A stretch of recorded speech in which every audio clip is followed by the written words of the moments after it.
moo ñuy dil tey jii ñu am jafe-jafe ci économie Sénégal. mais loolu wax nañ ko waxaat ko fi. dette cachée bi moom li mu ñu jural musiba la. musiba la wax ko rek daanaka moo ñu waral lii yëpp et d'ailleurs boo xoolee réew yu bëri en tout cas les grandes puissances mais Yacine la ñu nekkee duñ la ko wax duñ ko teg bokk ci penc ñoom dañ koy gérer seen biir. États-Unis am na lu muy nëbb Chine États-Unis am na lu muy nëbb Russie Chine am na lu muy nëbb les pays occidentaux donc ku ci nekk ak li nekk sa biir kër. bëggoo mu feeñ. et ces pays sont super endettés. oui super endettés. la ñuy compter nag mooy li leen may peut-être doole. mooy seen économie day tourner. day tourner parce que ñoom dañuy produire richesse seen biir. ñun nag loolu amuñu ko. donc buñ ko amul nga yaakaar ci keneen. yow nga jël sa bor ne ko baj ci dëkk bi mais kan moo lay ñemee lebalati kenn Fofana mii boo xamee ne si moom mii bor la fees parce que damay àbbu Nanko damay àbbu Thierno damay àbbu Yacine yenn saa yi sax ma àbbu Yacine pour dem fay Formose. mais Fofana bu yëgee lool man ma ñëw di ko àbbu mais Fofana du ma ñemee abal yow nag finalement nga dem a dem ba ñëpp xam nañ ne kii borom mënu ko fay mais xanaa nit la yërëm la may la. mais fii ban réew mooy maye kan Sénégal du ñu yërëm surtout que. dégg nañu gis nañu ne Sénégal am na pétrole am na gaz. bu ñu mënul teg loxo loolee. duñ la abal. dëgg la. wala bu ñu la abalee ñu conditionné la teg la charte yu rëy yoo xam ne yow pour nga wéy ci sax problème lay doon. et looloo ñu waral sunu taux d'endettement bi yéeg. donc sunu économie tey jii foofu la toll. et dara indi ko lu dul bor bi nga xam ne moom la ñu teg ci penc bi. réew mu ne am na bor. mais yenn yi da nga koy nëbb. yenn yi doo ko wax. yenn yi da nga koy gérer.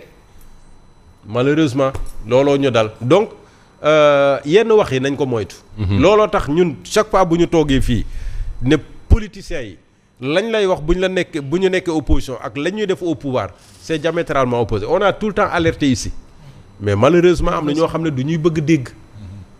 am na ñoo xam ne jàpp nañu ne lu ñu gis dañ ko war a wax mais nit ku ne tam dafa war a am bàmmeelu biir réew dafay am bàmmeelu biir et bàmmeelu biir boobee nag mi ngi dépendre ci ay dirigeants mi ngi dépendre ci ay kilifaam. loolu nag bu ñu ko amul moo ñuy jural lii et situation bii gis nga économie réew bu xesee ba daanu Yacine il te faut minimum 10 ans pour nga redresser waat économie boobee. donc ça veut dire que ñun on n'est pas encore sorti de l'auberge nit ñaa ngi yaakaar ne 2027 wala 2028 dina neex du gaaw. ah doy na waar laaj leen économie si dinañ leen ko wax. doy na waar waaw en attendant cette économie qui est à terre donc on va parler sport si tu veux. Sport, la transition malheureusement oui. On revient sur le Sénégal ñu jàkkaarloog Norvège tey jii ce mardi à 0h défaite interdite parce que c'est une finale pour nous attention. waaw c'est une finale parce que suñu premier match dañoo def faux pas contre la France ñu gagné ñu tey ñu war a taseek Norvège mi nga xam ne dafa gagné woon également donc moom ak France Norvège mooy paie parce que 4-1 la gagné woon donc impérativement il faut que ñu gagné. ngir mën a duggaat ci course bi d'autant plus que gis nañu ci yeneen pour lii daanaka ñi nga xamante ne bi dañoo xawoon trébuché ñenn ñi lëkkatli ko waat nañu te il faut rappeler que mbiri moom il faut nga bokk ci 2 premiers ngir nga mën a qualifier d'office 16e de finale sinon nga jéem a bokk ci 8 ñi nga xam ne ñooy nekk meilleur 3e donc ce qui veut dire que Sénégal impérativement faaw mu am victoire ci kanamu Norvège donc gis nañu en tout cas préparation bi tout ce qu'il y a eu autour de l'équipe nationale également am na ci yeneen yoo xamante ne bi c'est un peu extra sport te loolu également ci jamono ji sànq sax Simon mu ngi koy wax jamono bi mu ñëwee moo xaw a tey xel ay problème de contrat ay yeneen i coow yoo xam ne ñu ngi koy dégg yoo xam ne vraiment c'était dépassé au Sénégal donc suy ñëwaat également loolu c'est quelque chose boo xam ne c'est regrettable mais quand même comme que entraîneur bi nee na yàqul dara ci concentration joueurs yi bon nañu espérons et nañu xaar 0h soreetul peut-être man li ma ci xaw a xel ñaar tuuti mooy ñu ngi wax ay plan anti Haaland affaire yu noonu man pour man. rek moo nekk ci équipe man nag pour man le Sénégal doit défendre en équipe.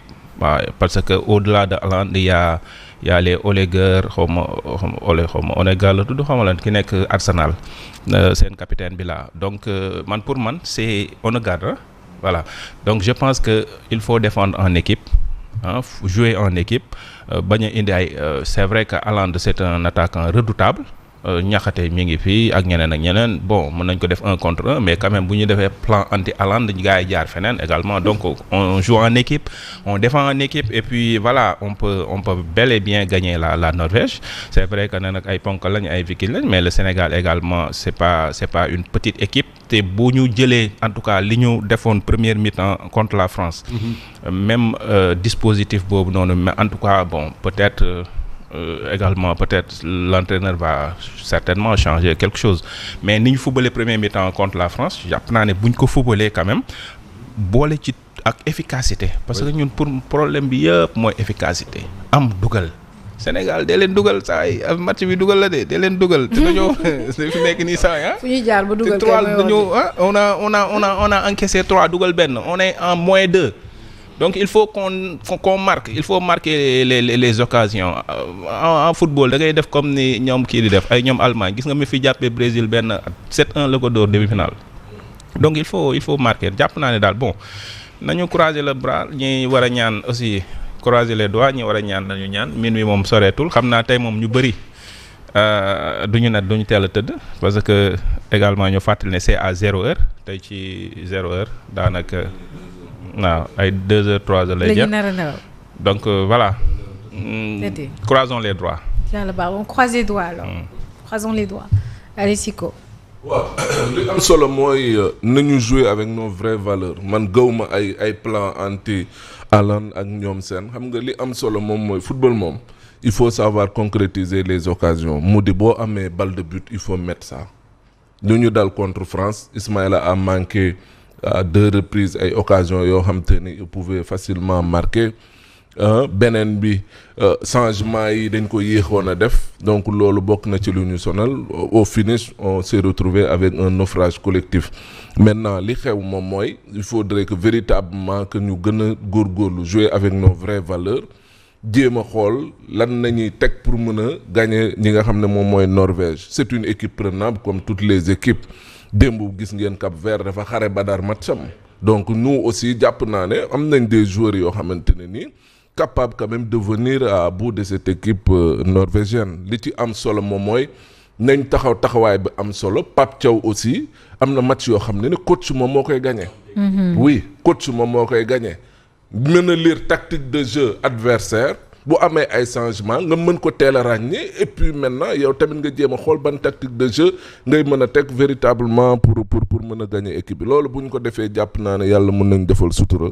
en tout cas on est de tout cœur ak ñoom maintenant li fa xew li moom moi j'ai toujours soutenu et loolu dama ci yàgg di taxaw Ablaye Fall mënul jiite fédération sénégalaise de football le gars dafa dese. amul charisme amul étoffe ni muy gérer suñu fédération vous avez vu dem ba veille match on nous parle ay mbir yoo xamante ne nii sa waay mais doo comprendre pour une équipe koo xam ne day xare ba dara suba nga pour mën a danaan day qualifier wala du qualifier wala il faut mu dóor pour mën a génn on nous parle de prime on nous parle de ay médecins yu ñuy football on nous parle de way joueurs yi nekk ñu ci cadre bu baax jël hôtel boo xam ne ma nga yàmbalan ku nekk ñëw dëkk ñii indi seen njaboot dëkk ak ñoom foofu noonu vous croyez que ça c'est sérieux donc loolu moom mooy problème bi il ne faut rien attendre tant que Ablaye Fall mooy jiite fédération ak Ablaye Sow attendez-vous à des problèmes pires que yi nga xamante ni ñu ngi koy dund parce que mënuñu jiite fédération bi loolu mooy problème bi copinage ak xaritoo ak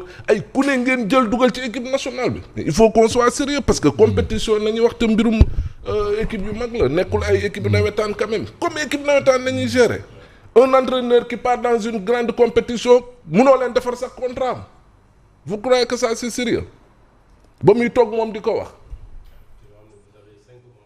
oui. C'est dommage. C'est bien dommage. C'est le cri de cœur de Mamadou Siko ouais. Toutou. C'est bien dommage. ça va noo def. jaar naa la bu baax. bien ziar oui. donc maa ngi lay ziar bu baax a baax Thierno. nuyu naa la foofu nuyu naa la. grand sœur nag fan yii original taille fii mantu des na. maa ngi dem salle de sport mais dafa des. waaw maa ngi entraîné lu am jom. mais des na. may ma tuuti rek. jokki yi la. Simon Red Chef maa ngi lay nuyu.